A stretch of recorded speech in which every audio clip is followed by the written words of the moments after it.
There's a storm quietly brewing in the heart of the Bay Area, and it's not coming from the offense. As the new NFL season approaches, one storyline is starting to surface, subtle, controversial, and almost buried beneath headlines about rookies and coaching shifts. It's not about flashy new signings or bold predictions. It's about one player, one contract, one relentless force on the field who, somehow, has become a target of skepticism among his own fan base. The kind of player who shifts games just by lining up, whose absence is felt immediately, whose impact doesn't always show up on highlight reels but changes everything. And yet, despite the dominance, the respect he once commanded is slipping. The conversation has flipped from praise to doubt. But are fans seeing the full picture, or has the narrative lost its grip on reality? Click the like button and subscribe to the channel to always stay well informed. Imagine entering the 2025 NFL season with a defense that could start 5 rookies, and yet the national conversation isn't about panic or rebuilding. No. The narrative begins with one of the most polarizing, misunderstood, and crucial players on the San Francisco 49ers roster,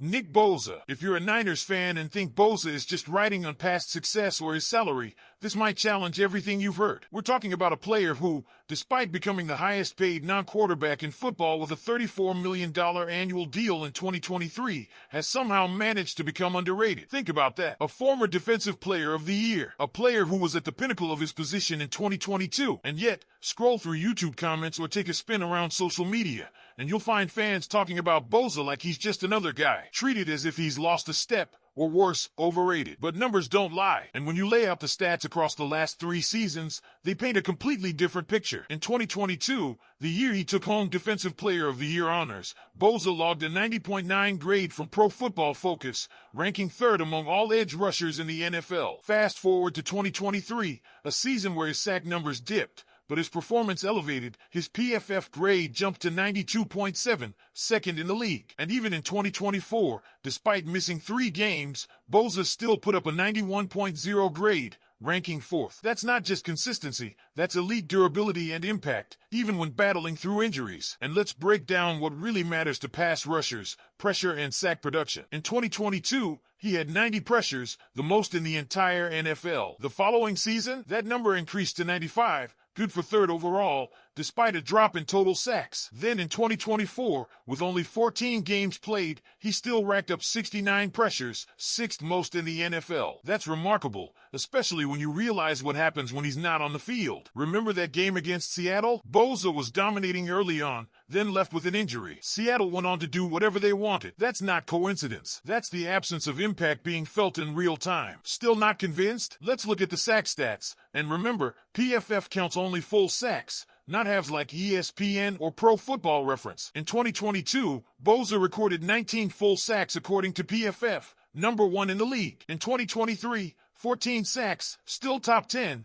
placing him 10th. And in 2024, he managed 10 sacks despite missing 3 games, ranking 15th. If he had played a full season, there's no question he was trending toward another double-digit sack campaign. And then there's the narrative about him missing too much time. This one falls apart under the slightest scrutiny. Yes, Bosa tore his ACL in 2020, but outside of that, he missed just 3 games in 2024. That's it. And even then, he was playing through injuries and still performing at a high level. So this idea that he's unreliable or unavailable, it just doesn't hold up. Now here's something else that gets lost. Bosa's been doing this without consistent help on the opposite edge. D. Ford was barely on the field with him. Arik Armstead, more of an interior threat. Charles Omenihu had flashes but wasn't a long-term answer. Drake Jackson, no longer even on the team, despite being a 2nd-round pick in 2022. Leonard Floyd, short stint. Now there's Yetur Gross-Matos. But the reality is, Bosa has been facing double teams, chips, and still producing elite numbers without another pass rusher drawing heat. And here's where things get wild. If Bosa continues playing at this level, his contract might actually become a bargain. When he signed that deal in 2023, he was the highest paid defensive player in football. Not anymore. Max Crosby, Danielle Hunter, and Myles Garrett have all surpassed him. And Micah Parsons, he's about to get paid. And when he does,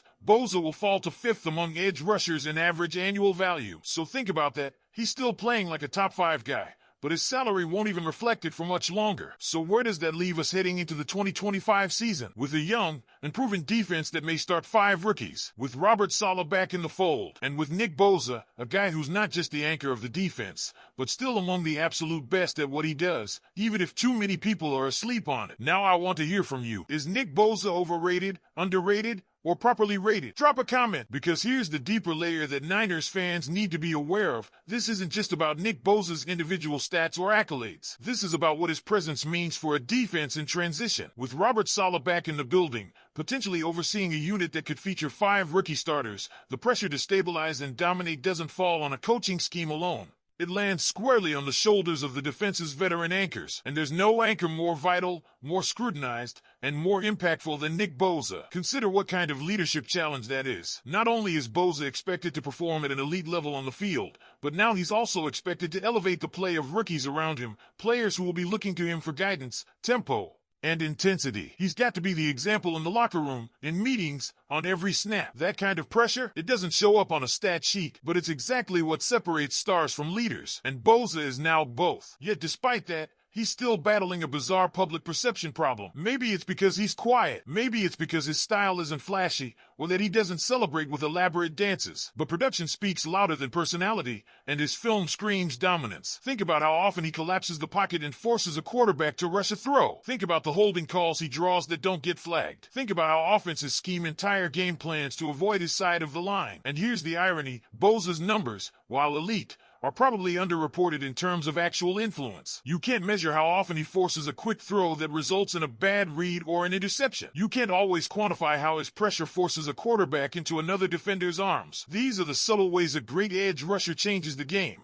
and Bosa does it as consistently as anyone in the league. That's why this narrative about him not living up to his contract feels not only premature, but detached from reality. Because the very structure of the NFL's salary ecosystem means that every top player gets temporarily leapfrogged by the next guy in line. It happened to Aaron Donald. It happened to Khalil Mack. And it's happening to Bosa now. But that doesn't mean he's declined. It means the league has moved, and he's remained excellent. And let's not forget the context of 2024. Despite playing through injuries, despite missing games, Bosa still anchored a defense that, when he was on the field, looked fundamentally different. Faster, more aggressive, confident. When he was off it, vulnerable. Look no further than that Seattle game as proof. His absence flipped the tone of the game instantly. That's what generational talent looks like. Not just making big plays, but changing outcomes. So what does that mean for 2025? With young blood in the mix and a returning defensive architect in Robert Saleh, the Niners are entering a fascinating phase. If those rookies find their footing quickly, and if Saleh can unlock the unit's full potential,